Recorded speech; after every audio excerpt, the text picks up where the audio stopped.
Հիպոկրատի երթումը նրան բերեց Հայաստան։ Հնդիկ բժիշկ Բարետոն հենց հիմա իրականացնում է եզակի հայ-հնդկական վիրահատություն։ Կարծր քիմքի բնածին արատով հնգամյա փոքրիկին մեր բժիշկները խուսափում էին վիրահատել։ Երեխան ուներ նաև սրտի բնածին արատ ու մի քանի անգամ վիրահատվել էր։ Սրտաբանի հսկողությամբ ընթացող վիրահատությունից հետո նա էլ մյուս երեխաների նման կդառնա պրոֆեսորի կրտսեր ընկերն ու բարեկամը։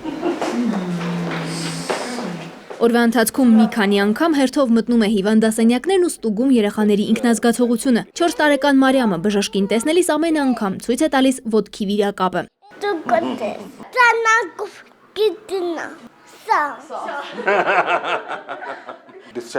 Բազմամատությունը վերացրեցինք, այսուհետև փոքրիկ գեղեցկուհու մոտ ամեն ինչ կարգին կլինի։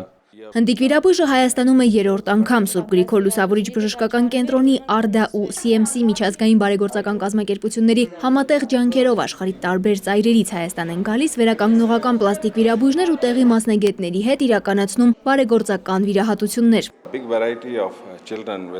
Շատ երեխաներ են ծնվում բնածին արատներով, քիմքի, շրթունքի փեղկումներով, սերտ աճած մատներով կամ բազմամատությամբ։ Ես ուրախ եմ, որ կարող եմ նրանց օգնել ու դա անում եմ հայ արհեստավարժ բժիշկների օգնությամբ։ Արդեն 6 տարի է Սուրբ Գրիգոր Լուսավորիչ բժշկական կենտրոնում իրականացվող ծրագրի արդյունքում մանկատների ու սոցիալապես անապահով ընտանիքների երեխաները հնարավորություն են ունենում աշխարհի լավագույն բժիշկների օգնությամբ հաղթահարել բնածին արատներն ու ապրել առանց խնդիրների։ Նախաձեռնության սկզբից մինչև օրս հայ եւ արտասահմանցի բժիշկները կատարել են 200-ից ավելի բարեգործական վիրահատություն։ Ծրագրի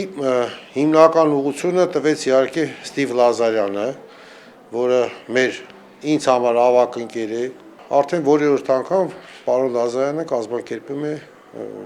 այս վիրահատությունները Հայաստանում, ամբողջությամբ ինքն է ֆինանսավորում։ Ծրագիրը պիտի շարունակվի այնքան ժամանակ, քան